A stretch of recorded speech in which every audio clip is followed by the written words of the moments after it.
Coming up, a magazine that changed America. Playboy is the most famous media startup of the American century. Created in Chicago by Chicagoans. Here we were in this shop on the corner on North Michigan Avenue, but we were having an impact all over the world. Clubs, casinos, TV shows. Good evening. I'm Hugh Hefner, your host. Glad you could join us. A celebrity-filled shrine to the sexual revolution. It was kind of like a pornographic Star Trek. Smile a little bit more. Playboy turned Chicago's reputation on its bunny ear. They had the beacon on top of the Playboy building. It was like a Batman signal. You know, people would flock to it. And we would take our 3-inch heels off and get on top of that piano and do our go-go dancing up there. Hugh Hefner battles feminists. The day that you are willing to come out here with a cottontail attached to your rear end. The Chicago Archdiocese. The Catholic Church described him as an agent of the devil. The mayor and law enforcement. I'm Hugh Hefner. Whack. I mean, they really beat him up. And city prosecutors. Jim Thompson, who was busy putting scalps on his belt. It really was a Chicago story for me, and I started the magazine, with a Chicago dream. The making of Playboy. Next on Chicago Stories.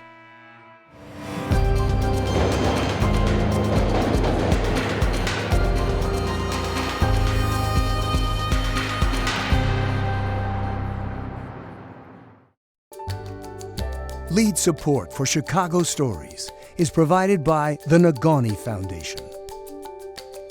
Major support is provided by Gwen Cohen and the Tawani Foundation.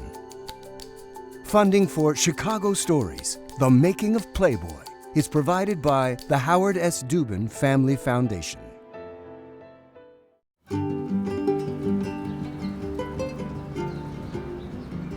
Playboy magazine sprang from the dreams of a boy raised on Chicago's Northwest Side, back when it was mostly prairie.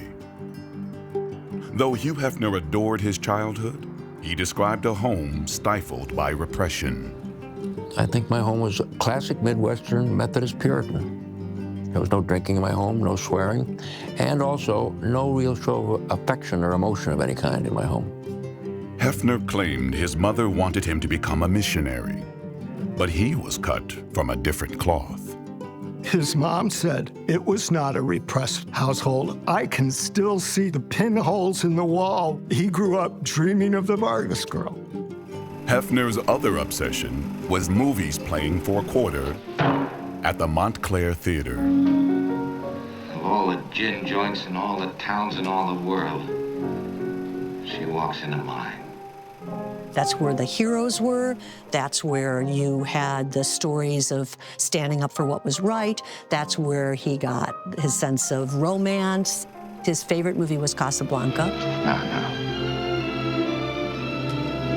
He's looking at you, kid.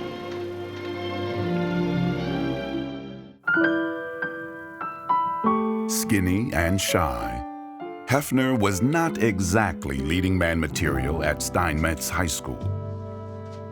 After a teenage crush spurned an invitation to a hayride, Hefner recast himself as a cool cat. I kind of reinvented myself and started referring to myself as Hef instead of Hugh. And I changed my wardrobe and did a lot of other kinds of things to reinvent a sort of classic image of a high school student. The aspiring cartoonist documented every detail of his life. Well, I think that the last couple of years of high school were the high point for me in terms of creativity. Hefner made corporal in the Army during World War II, but hurried back to the Midwest when it ended. He studied psychology and playwriting at the University of Illinois-Champaign on the GI Bill, and edited a campus humor magazine called Shaft. I added a new feature called the Co-Ed of the Month. Fully clothed, but obviously the forerunner to the Playmate of the Month. But at that point in my life, I was very anxious to get on to whatever my life was going to be. I wanted to get married and find the right job. Still a virgin at 22, Hefner set his heart on one particular co-ed named Mildred Williams. They were both very progressive. They were both intellectually curious. He had a wickedly smart sense of humor, actually something he and my mom shared. They were engaged, but Hefner's joy was cut short when Williams confessed to an affair. He called it one of the most devastating moments of his life. I think that incident created a certain wariness about women. They went ahead with the wedding, had a daughter, and settled into an integrated neighborhood on Chicago's South Side. They didn't have any money, but our apartment on the South Side was in a magazine feature. You know, they had the classic womb chair, and my nursery was wallpapered with pogo comic strips. Hefner slogged at several publishing jobs, writing promotional copy for Esquire. When the publisher moved the magazine to New York, the young man faced a crossroads. He tied his future to Chicago, to the Windy City. He wanted to be part of the skyline of Chicago. He wanted to be in those lights up there. I started thinking very much about my life and the fact that I wanted to do something else. And it was then that I really started thinking seriously about creating Playboy. And the notion of Playboy was, quite frankly, to simply create a lifestyle magazine for the young urban guy, for single guys. Because all the men's magazines after World War II were outdoor adventure books. And I felt there was room for a different kind of men's magazine. So I went to everybody I could think of, friends, relatives, and got a few $100s here, a few $100s there, total of $8,000. Playboy would modernize Esquire's blend of fiction, journalism, and cartoons for a younger Midwestern audience. A talented art director named Art Paul designed the now iconic bunny logo in just 30 minutes. Hefner knew his magazine was still missing something until he read about a calendar company on Chicago's West Side that held the rights to a set of nude prints featuring Marilyn Monroe. Monroe had posed a few years earlier under a pseudonym when she was a struggling actress for just $50. But her fortunes changed. Marilyn was the hottest new thing in Hollywood. And it came to light in all the PR around her that she had done these cheesecake calendar photos where, as she put it, she had nothing on but the radio. So I drove out in my beat-up Chevy, and I had a very good day. And I walked out of there with the rights to reproduce the calendar picture for $500. He didn't know if it was going to be a success or not. And it sold 50,000 copies, which astounded him.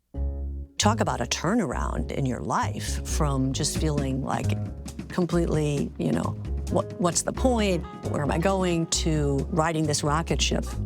The 50-cent magazine flew off shelves. Monroe didn't earn another dime. Hefner never asked her permission. Her career obviously was okay, but it was, in her mind, another invasion. In an era when even talking about sex was taboo, Hefner's timing was impeccable. It was such a conservative decade. There was a tremendous amount of pressure to get women back in the home. The women had been out in the workforce during World War II. And this was really a post-war phenomenon. It was a rebellion against the conformity of Eisenhower's America. And it was sort of one of these historical situations where the right man with the right idea in the right setting all come together. World War II veterans were familiar with pinups, but Playboy crafted a fantasy of alluring and attainable women. In fact, it was my mother who came up with the name Playmate. The first idea was it was going to be Sweetheart of the Month.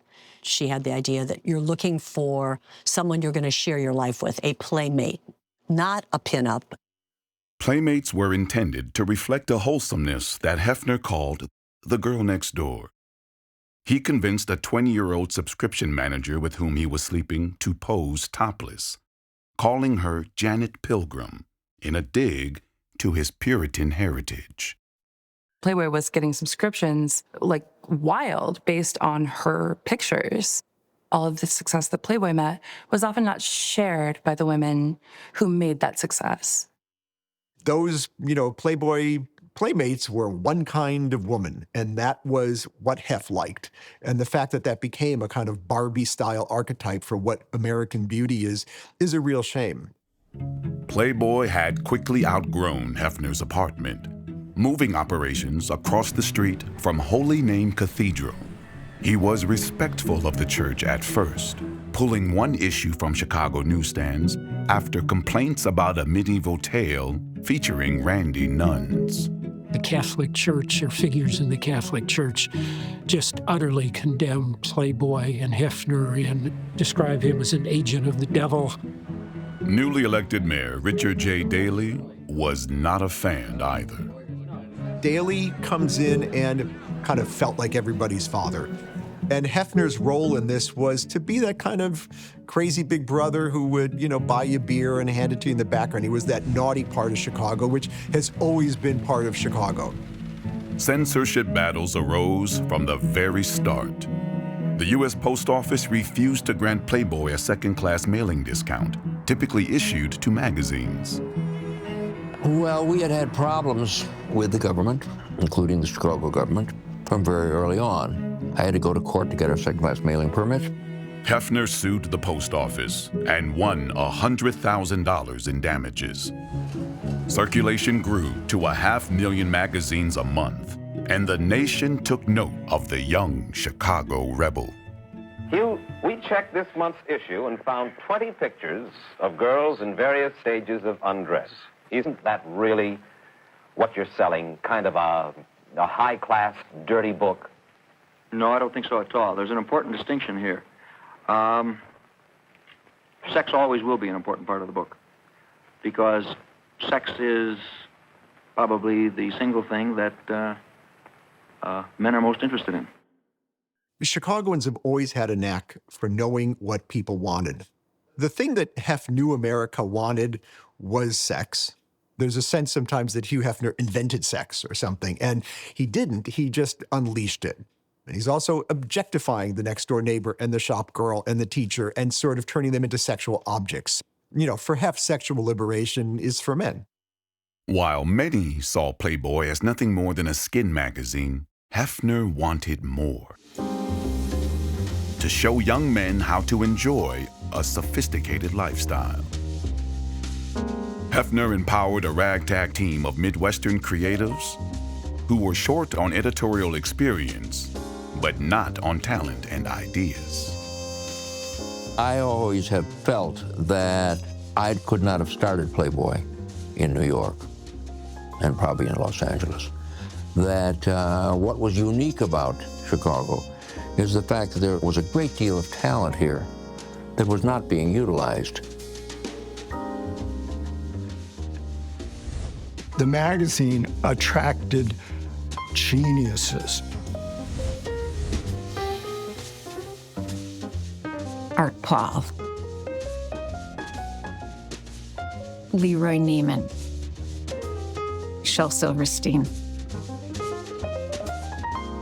These local artists set off a different kind of revolution inside Playboy's pages, breaking down the barriers between commercial and fine art, and forging a distinctive Chicago look. Every month you could sit and look at that magazine, and if you didn't stop on the cartoons and go, oh my God, that's so brilliant. We were the heart of the country. That distance meant everything. Hefner made one concession to the East Coast establishment, hiring a New Yorker named A.C. Spektorsky as associate publisher. Spektorsky's connections and Hefner's wallet turned Playboy into a showcase for acclaimed authors like John Steinbeck, Jack Kerouac, and Ray Bradbury. Playboy pried open the safety deposit box that was New York City with a big, giant screwdriver called money. Playboy was booming, but as Hefner's star rose, his family splintered. He left his wife and 2 children. I came out from behind the desk and started living out the life. And I literally reinvented myself in that time frame in the space of just a few months, in very much the same kind of way that I did when I was in high school. I became Mr. Playboy. Capitalizing on the magazine's success, Hefner launched a variety show called Playboy's Penthouse. Hello there. Glad you could join us this evening. I'm Hugh Hefner, editor-publisher of Playboy magazine, and your host. This is Playboy's Penthouse. Come on in and meet some of our guests. Well, here we have Eleanor Bradley and Miss Joyce Nazari, two of our most popular playmates, and Lenny Bruce.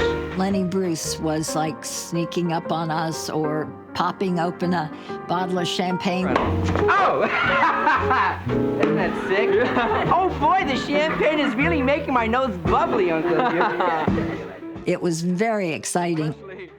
He obviously was not trained as an actor, and he didn't know what to do with his hands as the host of the show.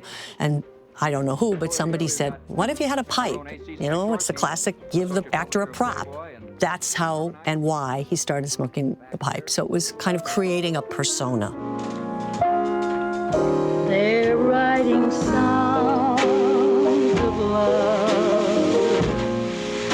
but not for me. At a time when black performers had few television opportunities, Hefner put artists like Ella Fitzgerald and Sammy Davis Jr. front and center. Give me the Playboy in Chicago, and this is my hometown. Sparking controversy by mixing black and white guests. The syndicator went back to Hef to say, we can't get carriage in the South because it's integrated. So we need to change that. And my father's attitude was, well, then we're not going to get carriage many stations in the South.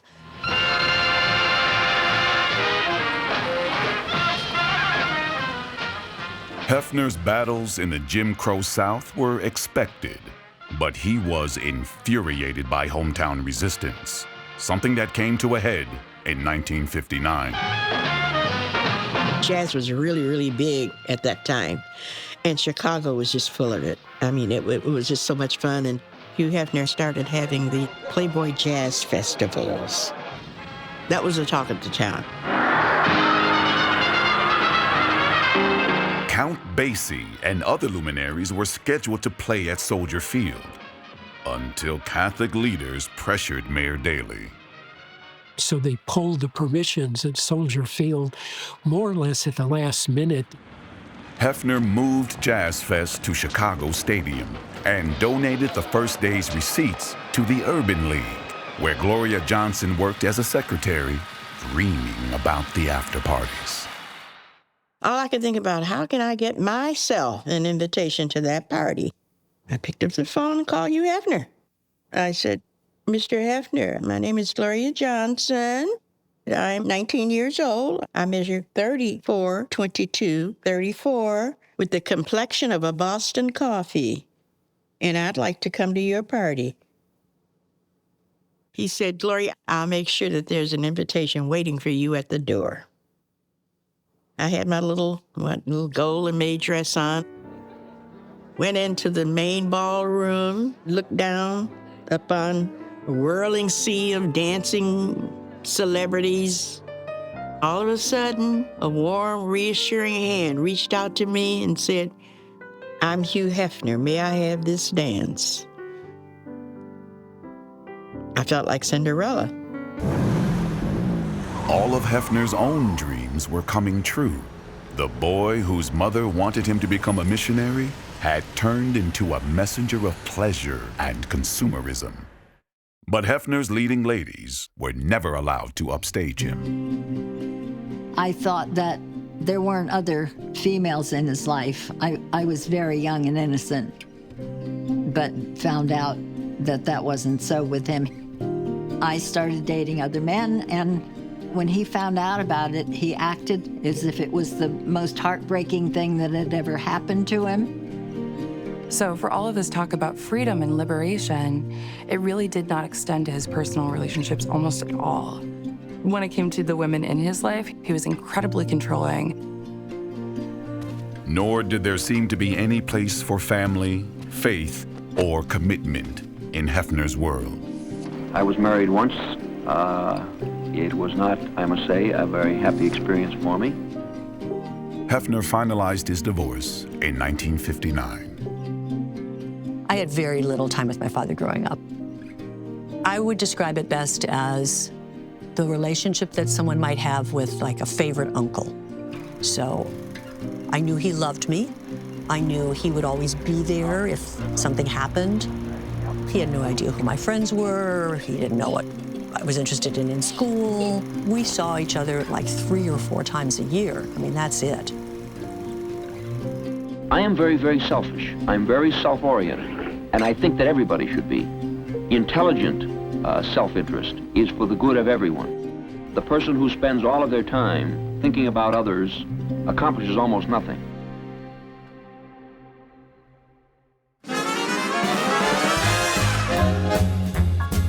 As Playboy magazine greeted a new decade in business with 1 million subscribers, seismic shifts rocked America for men and women. The Food and Drug Administration approved the first oral contraceptive. It's an age of vigor and vitality, whereas Kennedy would have said vigor. Hefner had donated to John F. Kennedy's campaign and celebrated the president's inauguration in Washington. It really kind of shows in the background the old Eisenhower norms. Hefner is right in the middle of all of that. Hefner brought the magazine to life in 1960, launching a swanky lounge that required a membership key called the Playboy Club. But the city tried to stop him yet again. When we opened the first Playboy Club in February of 1960, the city of Chicago didn't want to give us a license. We had to go to court to get that. They objected to the bunny. And they objected first and foremost, I think, simply to the concept of Playboy. Hefner won that round too. The Playboy Club was an instant success and expanded quickly to other cities. I loved meeting people when they came in and seeing where they're from, what they came there for.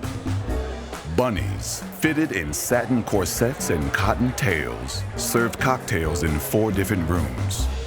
Marley Renfro made her way to Chicago after playing Janet Leigh's body double in Psycho.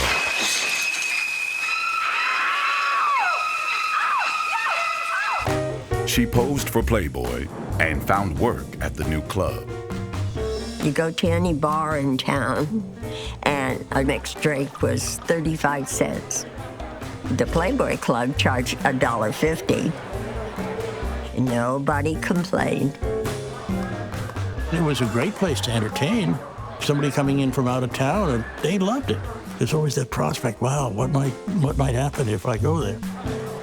Playboy integrated its clubs, boosting the careers of comedian Dick Gregory and other African-American performers. Gloria Johnson was looking for a change when she was invited to become the first Black Bunny, 3 years before the Civil Rights Act banned workplace discrimination. The biggest room was the living room. We would take our 3-inch heels off and get on that top of that piano and do our go-go, do our dancing up there, you know. Hefner's brother, Keith, developed a 44-page bunny manual. It included demerits for chewing gum or donning a scruffy tail. There was like a million things you had to remember for drink orders. And I had a bad memory, so that didn't work for me. But, you know, they would teach you things like the bunny dip. If you go down, arch your back like that. It brings you much closer to the table. Well, the bunny dip is the way you serve a drink. You know, you wouldn't want to, like, bend over, right, with the way we were dressed in our little costumes. We had to be ladylike, so we had a certain posture. It was a job that required a dedication and hard work. The manual forbid bunnies from dating customers, unless they were VIPs. So he hired this private detective agency called Wilmark, and they would come in and they would actually hit on the girls, you know, just to make sure that the girls were not dating the members. It's so funny because people would say, oh, God, Wilmark is in the house. Girls, Wilmark is in the house. Someone else was posing undercover at New York City's Playboy Club. Feminist icon Gloria Steinem made her mark as a young journalist when she worked as a bunny for a 1963 magazine expose. Steinem described a sexist environment that exploited and demeaned women. She wrote about toiling for long hours at minimum wage, constant propositions, and mandatory venereal disease exams. So Hefner wrote her a letter after the article came out saying, okay, I'm taking that out of the requirements for the bunnies. Steinem's article actually had a huge effect. For Johnson, the job was well worth it. She relished the opportunity to earn good money for the first time in her life and make lasting connections. Playboy represented family to me. It was the closest thing that I had ever felt to ever really belonging to anything. Lines stretched down Michigan Avenue, even when temperatures sank below zero. There were 50,000 members by the end of the first year, making it America's hottest nightclub. Al Capone was no longer Chicago's most famous renegade. And Chicago became Playboy. Big time. Hefner heightened the mystique when he opened the Playboy Mansion just blocks away in the Gold Coast. A brass plaque at the front gate bore a Latin inscription that said it all. If you don't swing, don't ring. The butler opens the door, and then you go in around the corner, and you're in the main ballroom. It was like I was in a castle of a king. There was a Picasso above the fireplace. Hefner outfitted the mansion with hidden passages, cutting-edge electronics and other toys, including a bowling alley and a game room where he played pinball, Monopoly, and foosball all night long. Fantastic. You'd slide down a fireman's pole in the living room to get to the underground pool. And then there was a big window where guests at a bar could watch the swimmers in the pool while they had cocktails. It was unbelievable. There's a picture of Krista Speck jumping into the pool, topless. That was like 1/250th of a second. And everyone who saw Playboy in the 60s remembers that image. I remember taking my mom there, and she did say, "That's a funny place to put a mirror." My mom was so naive. Chefs offered 24-hour room service to guests and the 24 bunnies who bunked at the mansion. A lot of the girls worked late at like 3 o'clock in the morning. You can come and order lobster from the kitchen and, anything your heart desired. He was a good host. Hefner could have eaten lobster and caviar every night, but never outgrew his mother's recipes. Hefner, I wonder if we could get something to eat. Pot roast and meatloaf. Maybe a couple of ham sandwiches. He had really down-to-earth taste.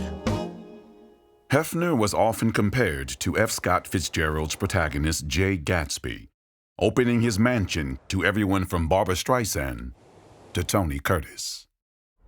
Had the Rolling Stones there that stayed and trashed a couple of rooms and then weren't invited back again. Those guys, I'm telling you. The editor worked around the clock in a customized bed, a homebody who blurred the distinction between work and play. He had a very distinct look, obviously. Early on, decided, particularly because he was working around the clock, that he was going to just stay in pajamas and a robe unless he was going out, and so that became his look. Fueled by 24 Pepsi Colas a day and the stimulant Dexedrine, Hefner shuttered his bedroom and bent the clock to his needs. I have created my own world, with my own set of values, rather than accepting those that had been there before me. She's the same girl that was in the one I did in the background. Could be. Hefner's one true love was his magazine. He was a perfectionist, who demanded the very best. He paid attention to every square inch of the magazine. It's the jaw in the profile or something. Is this good enough? Have we done enough research? Can this be better? Memo to the head of our promotion art department or whoever is handling. I got a 65-page single-spaced memo spoken into a dictaphone. I particularly like the shots of the man. I promised myself that someday I will read that memo. Hefner spent years grinding out 25 installments of the Playboy philosophy, arguing for women's access to birth control and abortion, and repeal of 19th century sex laws like sodomy. One of the purposes of that was to change the laws. And by God, he did it over time. I mean, I'm not saying he's solely responsible, but somebody had to start that ball rolling, and I think that ball was started by Hugh Hefner. Letters poured in from readers, leading Hefner to create the Playboy Forum and the Playboy Foundation to support First Amendment rights. He championed Lenny Bruce after he was arrested for obscenity at the Gate of Horn nightclub, one of many trials the boundary-pushing comedian faced. He stayed at the Chicago mansion, and Playboy's lawyer would give him a fresh shirt to wear to trial every day. An ambitious Cook County State's attorney won a conviction against Bruce. His name was James Thompson. Chicago was a Catholic town, and Catholic politicians and Catholic churchgoers did not like Mr. Hefner or his magazine. 4 Vice Squad officers yanked Hefner out of bed and arraigned him 7 months later over a Jane Mansfield pictorial. So they turned around and arrested me, and I was put on trial for obscenity for some pictures on Jane Mansfield, but the real cause behind it was the criticism we made of the government for Lenny Bruce. The obscenity case ended in a hung jury, and Hefner walked, for the time being. Hefner was very aware of if you brushed them the wrong way, they would come after you. And yet, it seemed nothing could stop Playboy's march to the top. Hefner leased office space in the Palmolive building in 1965, the culmination of a long-standing dream. Its beacon had captivated him as a boy. Now, the 40-year-old publisher installed 9-foot-tall block letters and rechristened it the Playboy Building. Hefner had truly arrived. Driving to work every day along Lakeshore Drive, an exquisite drive, and seeing the Playboy Building was a thrill. I would get goosebumps to think that I was going to walk into those offices. Hefner got the headlines, while his staff sweated the details just as feverishly, transforming Playboy from a guilty pleasure into a first-rate magazine. Playboy was in many ways a great work of craftsmanship. He cut no corners, spared no expense. The magazine itself physically was the best quality photography and printing that you could get at the time. Everything about that place was first class. The Playboy interview remade the genre and sparked controversy with in-depth profiles of Malcolm X, Fidel Castro, and neo-Nazi George Lincoln Rockwell. Ann Lander's advice column in the Chicago Sun-Times inspired the Playboy Advisor. Playboy was getting 1,000 letters a month. It could be hilarious, heartbreaking, hopeful. A reader wrote, "Dear Playboy Advisor, I masturbate with sandpaper. Do I have a problem?" And I said, "Yes, but not for long." And it became kind of a joke in a way out in the world, where people said it's great writers and people with no clothes on. And of course, I found that to be, in a way, totally charming. Let's set me up on a flight with them too on Thursday morning. Though women had been typically relegated to secretarial and other supporting roles at Playboy and most organizations at the time, some, like chief copy editor Arlene Boris, began rising at Playboy. It was not only a men's magazine, it was a man's world, but there were a lot of powerful, wonderful, talented women in it. Bobby Arnstein, a pint-sized powerhouse with a wicked sense of humor, rose from receptionist to Hefner's executive assistant. She played a more crucial role than her title suggested. She was a lovely person, a really smart person, devoted to Hefner. Bobby was his Jiminy Cricket sitting on his shoulder. She kind of ran the Hugh Hefner machine. 19-year-old Janice Moses had failed to land a job after 30 interviews when Playboy offered her a lifeline. She rose from stylist to photo editor, producing hundreds of shoots. Art Paul would hand me drawings of ideas that he had that I had to turn into props or wardrobe or something for the covers. Because, you know, the covers always had a Playboy Bunny hidden somewhere in them. And if I wasn't doing that, I was building Playmate sets. We spent an enormous amount of time building that set, crafting that lighting, doing their hair and makeup, choosing the wardrobe as minimal as sometimes it seemed. Okay, we're ready to shoot it now. Get everything ready. Right there. If I wanted to work hard and make a contribution, I was listened to. Did we have a makeup man on this? No. She looks really good. Look, I love her smile. She has the greatest natural smile. While the photo department agonized over 8x10 transparencies on the 11th floor, the editorial staff spent months developing a single article in a setting one floor down that was no less erotic. There were wooden elevator doors that were carved with nudes. You go to the 10th floor and get off, and there would be an Italian marble desk the size of an aircraft carrier, and behind it, the most beautiful woman you'd ever seen in your life. And it was kind of like a pornographic Star Trek. It was just out of this world. The sexual revolution spread across America in the late 1960s, not just in Playboy's hallways. Whether the magazine anticipated, triggered, or simply reflected the time is up for debate. The revolution wasn't just created by women without their clothes on. Let's face it. The revolution was created because you had a magazine full of ideas, and it was coming out of Chicago. We were hot stuff, you know? I mean, imagine your circulation goes 1, 2, 3, 4, 5 million. They're opening clubs all over the country, all over the world. It's as if we could do nothing wrong. Mayor Daley and the Catholic Church looked on warily as the Playboy empire flexed. I think it was love-hate, really. I don't think that there were too many people, either in politics or in the social life of the city, who found Playboy an enhancement necessarily.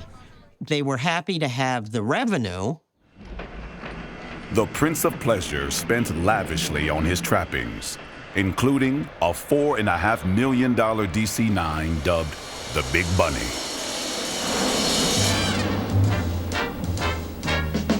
Hefner took another stab at TV in 1968, filming a variety show in Hollywood. Good evening. I'm Hugh Hefner, your host. Glad you could join us. It's going to be a fun evening, I think. A lot of friends are here. We're glad you are, too. We're just talking to Johnny Mathis. The series lasted only 2 seasons, but a chance encounter with an extra would redirect the Midwesterner's life. Don't you know that I love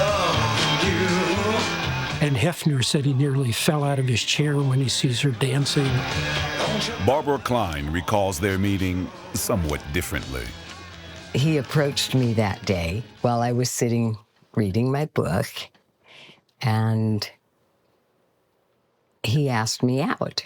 The first time Hef asked me out, I said I'd never dated anyone over 24, and he said, neither have I. He was 42 at the time. Hefner was smitten by the 18-year-old UCLA co-ed.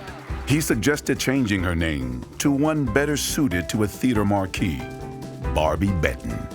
Tell me, whose idea was this 9-page pictorial? Well, he suggested it, and I just decided that I should do it. I don't find anything wrong with nudity if it's done in good taste. I'm glad I did it. I think that it opened some doors. It may have closed as many doors as it opened, though. Benton got a glimpse into Hefner's tense relationship with his hometown during the 1968 Democratic Convention, when the publisher and some friends observed Vietnam War protests in Lincoln Park. When these police asked Hef what he was doing in the neighborhood, he said, "I live here. I'm Hugh Hefner." Whack. "Sure, you're Hugh Hefner." Whack, whack. I mean, they really beat him up. He wouldn't go to the police because he said, what are they going to do? It's a very bad scene in Chicago, and one man was in control.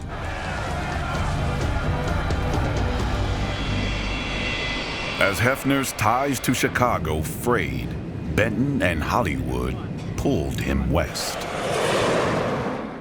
I found a gate in Holmby Hills that had a padlock on it.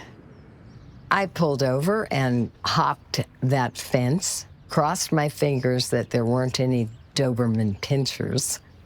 To my surprise, I saw the most beautiful house in LA.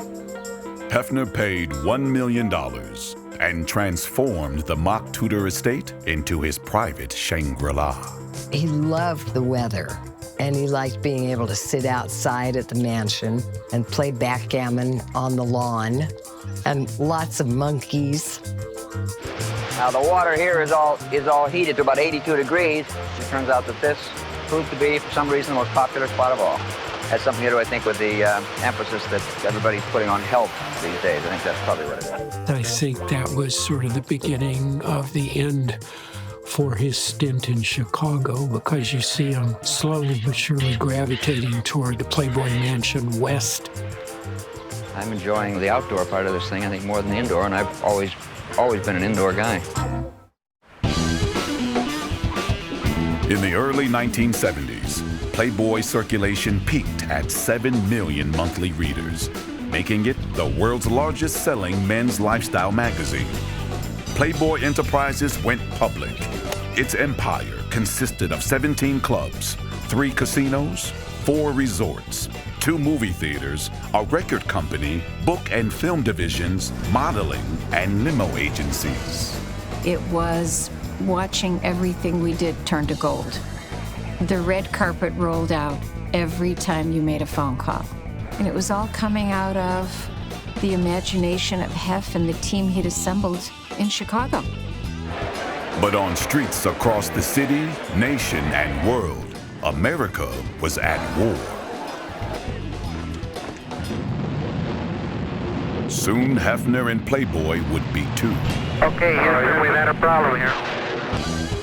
Join us! Women, join us! The trouble started after Hefner commissioned an article about the women's liberation movement. It focused on some of the more radical feminist groups, describing them as militant man-haters. Morton Hunt was writing about women in the women's movement in kind of a snotty, divisive way. That, instead of fixing the feelings of women who were annoyed by Playboy, it exacerbated it. This inhuman system of exploitation will change, but only if we force it to change. Playboy went into damage control after an internal memo was leaked, in which Hefner wrote, "These chicks are our natural enemy. It is time to do battle with them." These women were really tough, and they were mad. They were really mad. There are a lot of women in this country who feel that they're being pushed around. Something Hefner found out when confronted by feminist author Susan Brown Miller on The Dick Cavett Show. What do you think men are doing wrong? They're in charge. Yeah. And they oppress us as women. They won't let us be. And Hugh Hefner is my enemy. Oh, is Hef your enemy? We really set you up tonight, didn't we? Hefner has built an empire based on oppressing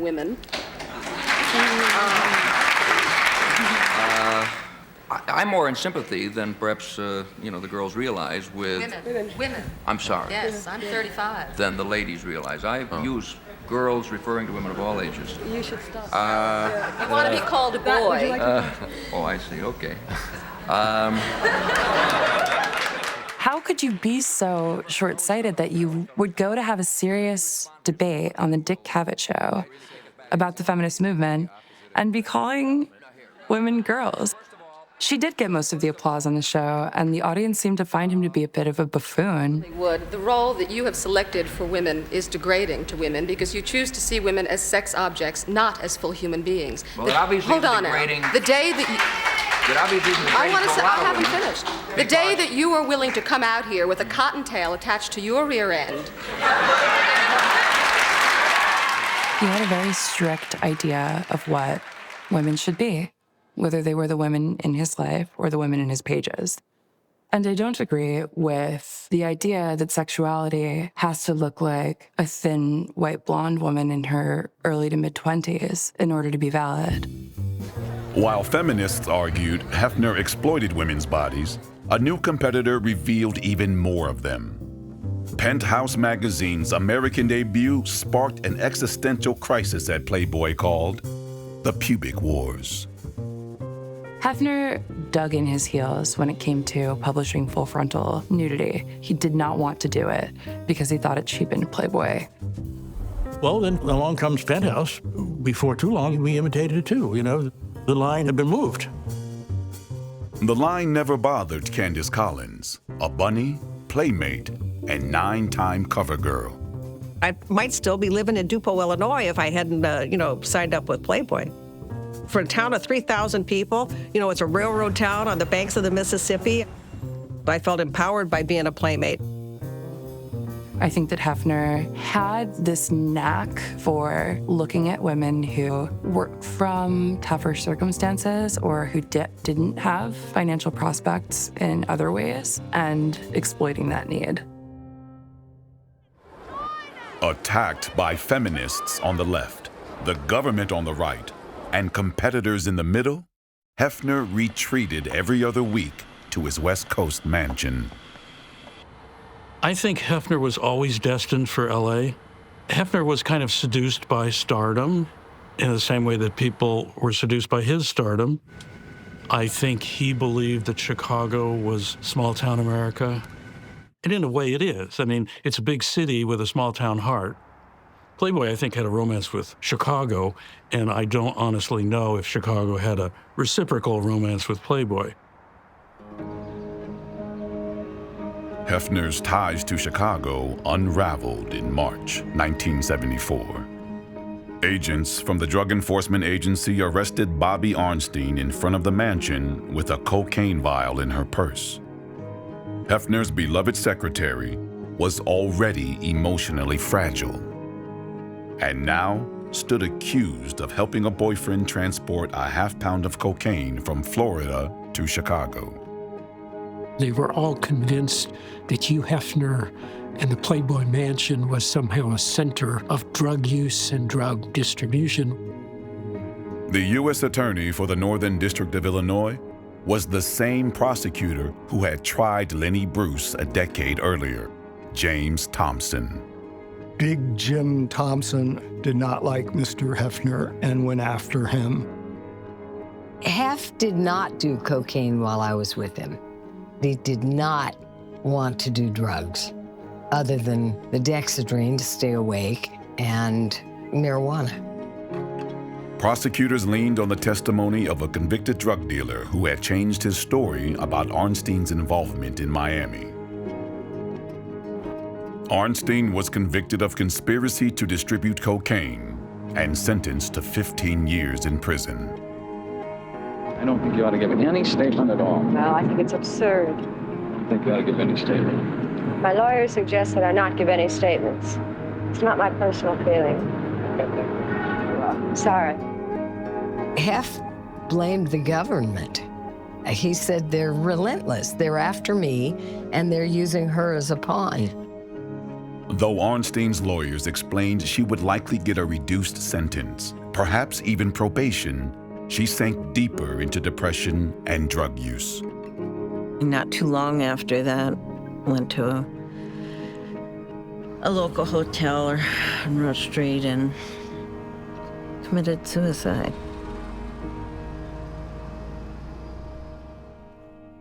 Arnstein's suicide gutted Hefner. He flew back to Chicago for a hastily called press conference. She was one of the best, brightest,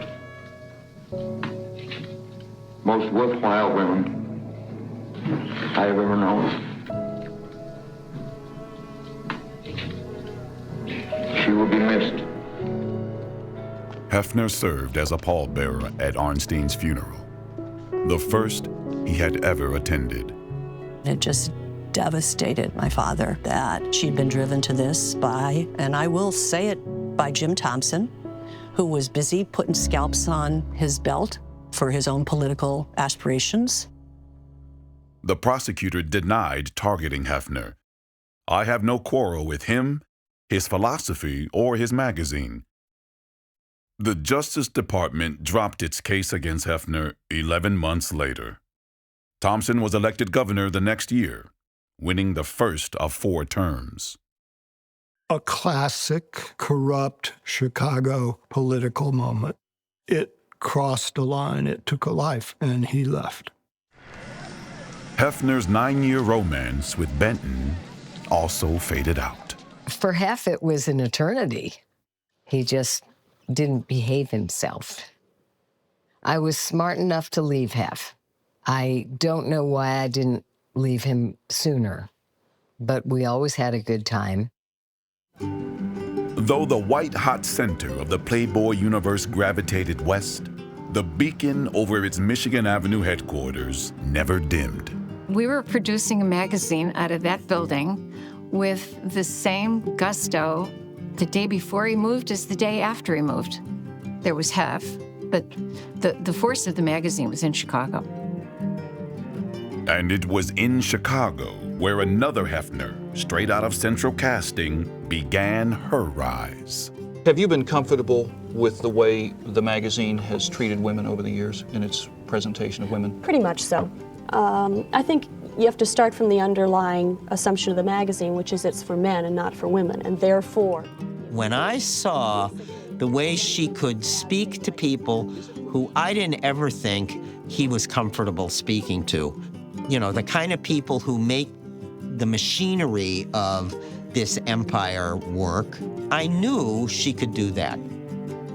As Christie ascended to president and CEO of Playboy Enterprises, her relationship with her father deepened. It was really gratifying for me to see how much he respected me, how proud he was of me. He got a huge kick out of the fact that I was working in the company.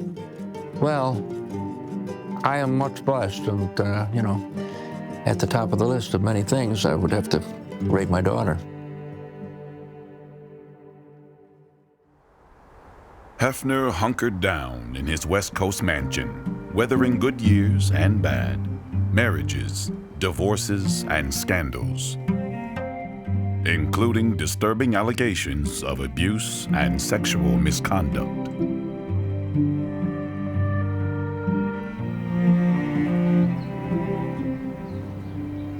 Come in. Hefner remained sentimental about Chicago, though weary of the politics that hastened his exit. He came back more than once. I'll just tell you, these were the best years of my life. He went back to Steinmetz to speak to the students. I think that this particular period of adolescence and growing into young adulthood is what it's all about, because that's really the beginnings of everything.